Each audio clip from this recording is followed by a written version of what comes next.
कार्यक्रम के पुण्यार्चक हैं सिद्धांत Jain civil line Delhi, Savita Sagar Jain Rishabh Vihar Delhi, engineer Anil Archit Jain Shyam enclave Delhi, Ashok आलोक अंकित जैन फार्मा अपार्टमेंट मधु विहार दिल्ली, श्रीमती मंजू विनोद जैन गुड़गांव, नरेश कुमार यश जैन बड़जात्या हौज खास दिल्ली, आराधना संचय ग्रीन पार्क दिल्ली। परमाणु मात्र भी मेरा नहीं है, ऐसा आचार्य कुंद कुंद ने कौन सी गाथा में कहा है? सही विकल्प चुने। पहला 35वीं गाथा, दूसरा 36वीं गाथा, तीसरा 37वीं गाथा या फिर चौथा 38वीं गाथा। सही उत्तर आप इस नंबर पर व्हाट्सएप करें 9810509141। प्रथम 3 सही उत्तर देने वालों को पुरस्कृत किया जाएगा। वंदितु सौविसिद्धे ध्रुवे मचल मनोभवं गदिं पते बोध्यामि समय पाहुड मृणमो सुध केवली भणिदम। आचार्य कुंद कुंद देव उनके टीकाकारों को नमन और वंदन। समय सार ग्रंथादि राज के पहले अध्याय की चर्चा चल रही है। पहला अधिकार जो जीवाधिकार है उसकी चर्चा बिल्कुल अंतिम चरण में चल रही है और उसके बाद नया अधिकार अपना प्रारंभ होगा। आचार्य कुंद कुंद देव अनेक गाथाओं के आधार से यह कहते आ रहे हैं कि वर्णादि रागादि भावों का जीव के साथ तादात्म्य संबंध नहीं होने से वे परमार्थ से जीव नहीं हैं। आचार्यों का एक ही लक्ष्य है कि यदि परमार्थ से जीव का सच्चा स्वरूप जान करके उस जीव की अनुभूति करने की कला को सीख जाए। व्यवहार से जीव तो अनादि से अज्ञानी को प्रसिद्ध है और परमार्थ का जीव अनादि से जीव को प्रसिद्ध नहीं है और अज्ञानी का व्यवहार ही परमार्थ बनता चला जा रहा है और जो असली परमार्थ का स्वरूप है अज्ञानी उसको पहचान नहीं पा रहा है। इसलिए आचार्य ने परमार्थ की मुख्यता से कथन यहाँ पर किया है। अब शिष्य कहता है कि वर्णादि भावों का जीव के साथ तादात्म्य संबंध क्यों नहीं है, सिद्ध करके बताओ। शिष्य भी ज्ञानी है पर अपेक्षाओं का जानकार नहीं है, इसलिए भ्रमित हो जाता है। आचार्य उसी शंकाओं का समाधान भी करते हैं। तो इसके उत्तर में आचार्य कुंद कुंद जैसे महान आचार्य ने 4 गाथाओं में 61 से लेकर के 64 तक इन 4 गाथाओं में अनेक युक्तियों से इस समझाने का प्रयास किया है कि वर्णादि का रागादि का जीव के साथ तादाद संबंध नहीं हो सकता क्योंकि इनके साथ संयोग संबंध है। अब जिनके साथ संयोग संबंध है उन्हीं के साथ तादात्म्य संबंध कैसे बनेगा? या तो संयोग संबंध होगा या तादात्म्य होगा, 2 में से एक ही संबंध हो सकता। दोनों संबंध वर्णादि रागादि के साथ संभव नहीं है। तो जीव का वर्णादि के साथ कौन सा संबंध है और किसके साथ जीव का वर्णादि का संबंध नहीं है, यह बात आचार्य 61वीं गाथा के माध्यम से कराना चाहते हैं कि वर्णादि संबंध किसके हैं और किसके नहीं हैं। गाथा इस प्रकार है। तत्भवे जीवाणम संसारत्तानि होन्ति वर्णादि संसारे प्रमुक्तानां नत्तिहु वर्णादौ केयी। इस गाथा का अनुवाद है, हिंदी अनुवाद।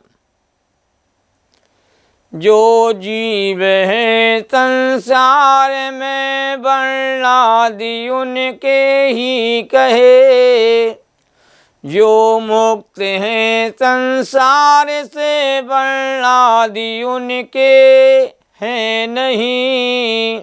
बहुत अच्छा अनुवाद किया है। अर्थ देखिए, संसार अवस्था में संसारी जीवों के वर्णादि भाव होते हैं, किंतु संसार से मुक्त जीवों के तो कोई वर्णादि भाव नहीं होते। यह गाथा का मूल अर्थ है।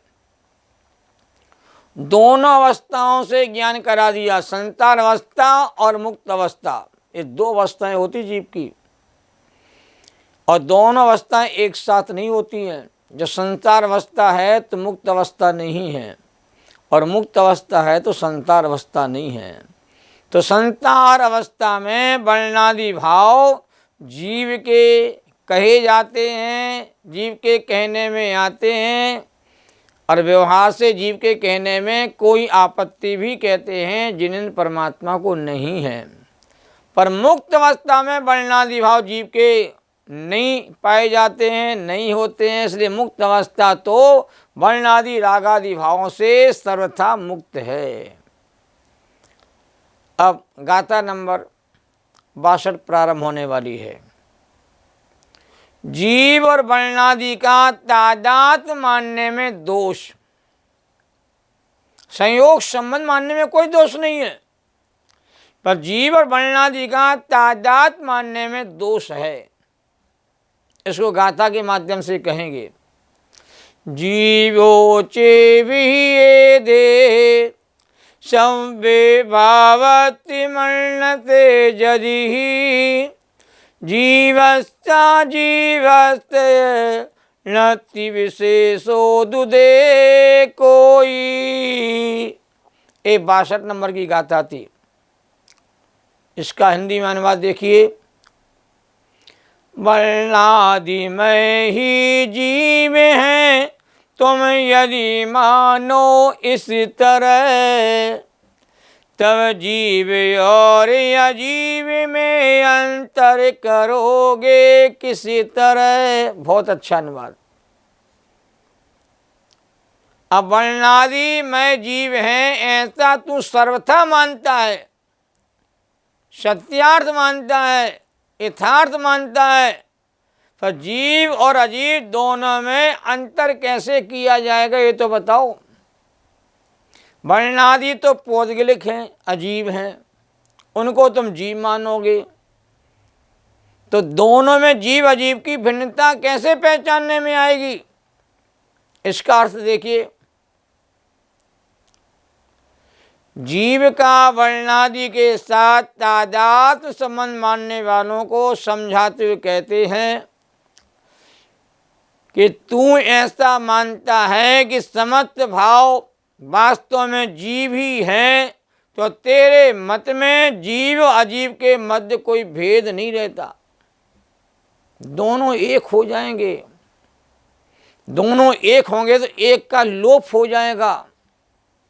संयोग संबंध तादाद संबंध नहीं होता, और तादाद संबंध संयोग संबंध नहीं होता।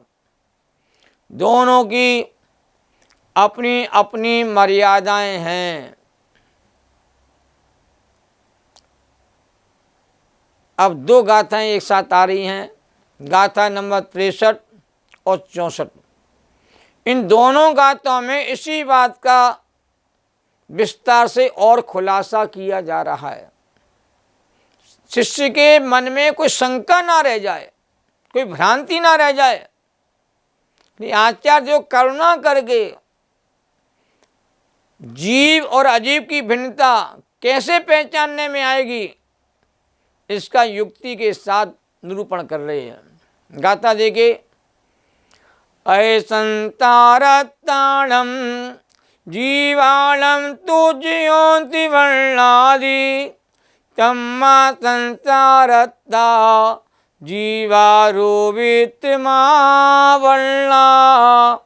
63 नंबर की गाथा है। एवं पोगल दव्वम जीवो तैलक्लीण मूल मदी निबाण मुमगदो भी है जीवतम पोगलो पत्तो। ये 64 नंबर की गाता है। अनुवाद देखिए।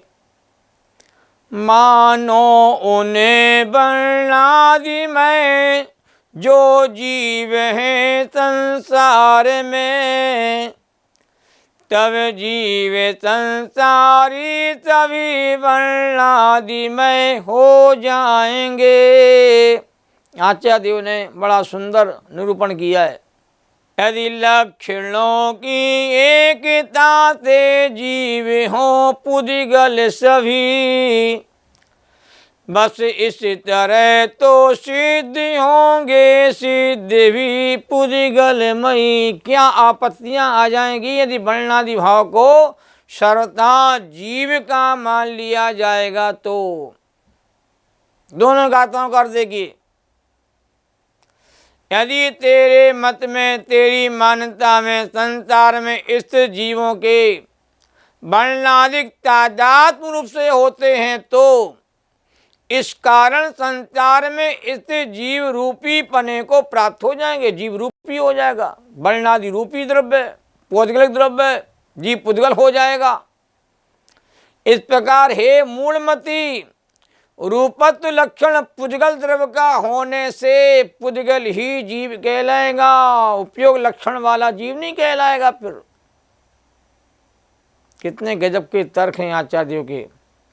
दलील दी जा रही है, तर्क दिया जा रहा है। अकेले संसार अवस्था में नहीं, अपितु निर्वाण प्राप्त होने पर भी, निर्वाण अवस्था में भी पुद्गल ही जीवत्व को प्राप्त हो गया। उक्त युक्तियों से आचार्य कुंदकोण देव ने यह बताना चाहते हैं, कहना चाहते हैं कि वर्णादि का, रागादि का, शरीर आदि का, इन 29 प्रकार के भावों का जीव के साथ कोई तादाद संबंध नहीं है। इसलिए वे निश्चय से जीव नहीं हो सकते, व्यवहार से कहे जाते हैं। अनादि से जीव को व्यवहार जीव प्रसिद्ध है, परमार्थ जीव अप्रसिद्ध है। अतः समझदार ग्रंथादि राज बार बार परमार्थ जीव की पहचान कराना चाहते हैं कि उपयोग लक्षण वाला ही जीव है। भावार्थ में बड़ी महत्वपूर्ण बात कही है कि तादात्म्य संबंध किसे कहते हैं। तो द्रव्य की सर्व अवस्थाओं में द्रव्य के जो भाव व्याप्त होते हैं, उन भावों के साथ द्रव्य का तादात्म्य संबंध कहलाता है। परिभाषा अच्छी तरह समझ लो।